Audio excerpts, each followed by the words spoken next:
where they sang about opportunity in the community.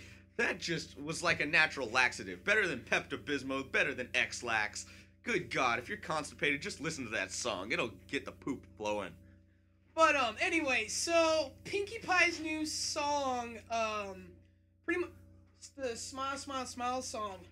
What was the poop rating on this song? Oh dear God, here we go. Are you ready for this?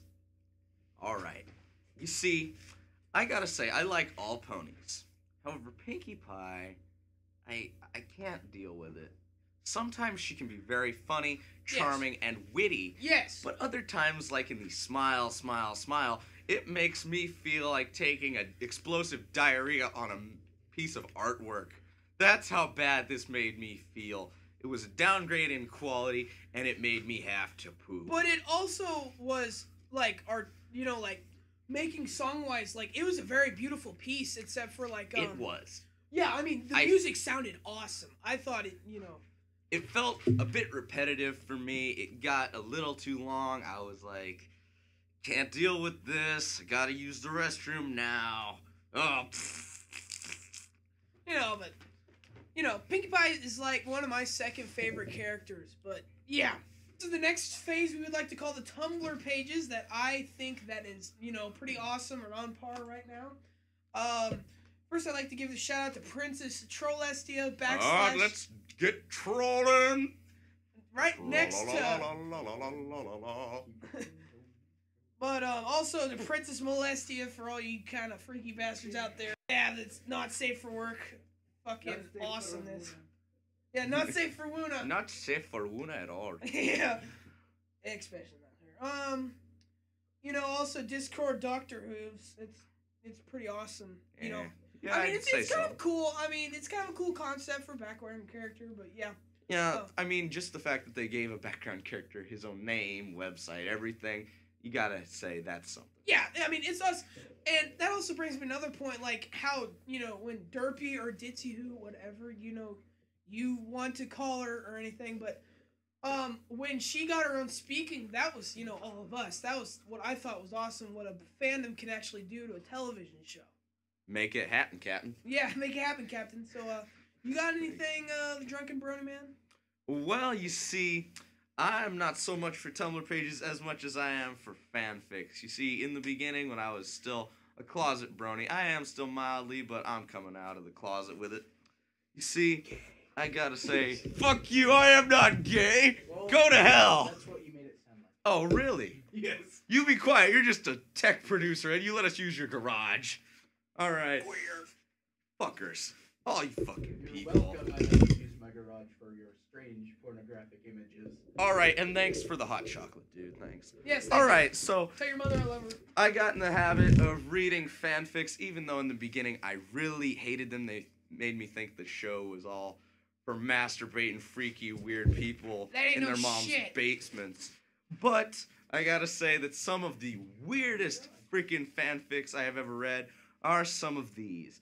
One of them is not quite a clopfic, but it's just a couple porn scenes away from being one. Yeah. It's called Beating the Heat, and it's where the main six have their estrogen cycles enhanced due to the fact that they wield the elements of harmony, and this gets them very desperate. Take it away. I thought it was actually pretty fucking brilliant. It is currently finished. Really? Yes. It's starring all of the main six, and I've got to say, it has some very fucking hilarious jokes in it. It is funny. Yeah. However, you fucking people, it's so messed up. God. But, The idea. Yes. Anything more from you? It's worth the read. Go for it if you like that kind of stuff. I mean, there are people out there who love that kind of stuff. And even if you don't, hey, you gotta get started sometime. Start reading it. It's worth the read. Just go for it. Okay, another really bad one. This is just a terrible one I read. It is a complete and utter clopfic, gore, whatever you want to call it. It's just bad. It involves the main six through a bunch of different chapters, in which nearly all of them get brutally raped. It's for those kind of weird fucks who like to sit at home and read rape stories. So you're a weird fuck? Maybe just a little bit. But, You see, the weirdest part about it, I gotta say, it's an interesting read. It's got weird parts to it, but I gotta say the best chapters in it were involving Rainbow Dash and the Wonderbolts, and I'm just gonna leave it at that. It's a really, really messed up story, but if you're into that kind of stuff and you want to read it, go for it. It's well worth the read. In the next segment, we want to, well, not really a segment, but just a tidbit of information about us, is why we became bronies. Actually, I first was the one, as Bad Boy 9596, was the first one to become a brony out of pure curiosity. I went to a church camp, and I met a brony there, and I was like, geez, this kid's, friggin' gay. That's what I was thinking at first. Well, it wasn't until, that was in June. And it was not later August of this last year, I said, you know what, I'll give this show a try. And that started all this shit. Yeah. Technically, I was the first brony out of my friends. The drunken brony over here next. And he was the one actually to give me the most shit in school. I really just ragged on him every single day. I was like, fucking brony. Good God. How can you consider yourself a guy? You watch a show for little girls. And then he took me and said, hey, you need to watch this show before you go hating on it. I was like, you know what? Fuck it. I can still watch this and be a man, and I'll just reject it, and that'll be the end of it. You accept my stuff. And then I watched the first few episodes. I was like, yeah, this show is kind of... I watched the third and fourth episode. I was like, wow, this plot's actually kind of good. I watched season 1. I was like, fuck, I'm a brony. And then that's pretty much where we are now. So I was actually grew enough balls, and I went to the Hot Topic, which was closest to me in a town called Manhattan, and I bought a brony shirt. Manhattan? Yeah, Manhattan. Play on words, you fucking genius. I am a fucking genius. But so I wore it to school because nobody knew I was a brony. I was a closet brony. I never said a fucking word to it, actually. And then you wore the shirt one day, and everyone was like, point, and stare and laugh, and... Oh, gee, me Christmas. I got so much fucking shit. In fact, I got hoarded on Facebook about it. About me being a brony. And I was like, fuck you guys. I can like a show for little girls, Can you now? People watch sports and, they don't say fucking shit, But, I mean, so what if I like a show for little girls? If I like it, who gives a fuck about what you guys think? And after that, I started buying more My Little Pony shirts, and people kept on asking. I said, I love this fucking show, and so I'll buy their merchandise, and I'll support them all the way. Stand up for what you believe in, exactly. My brother. Put it there. Yeah. Oh, yeah. Bro, huff. Anyway, so that's how I got my friend to become a brony at this show. Nobody would give a fuck if they thought after a while you start wearing the shit and they cannot wear you down. I already got a shirt made. It's Big Macintosh's cutie mark. It's obscure. It's a shirt that I can wear as a closet brony. Everyone's like, oh, look, a green apple on a red shirt.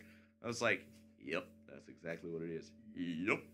Yep. And so, yep, that's pretty much all we got. And now, we want to bring in something that we find funny in our lives. A segment we call Random Shit Going On. So, if you want to hear something fucked up, stick around. You see, I just got this kitten. He's a really nice kitten. He was taken away from his mother at a young age. He's got some issues. First of all, his first issue is if you get him too close to your neck, he will give you a hickey. He likes sucking on people's necks. I kid you not, it's fucking weird.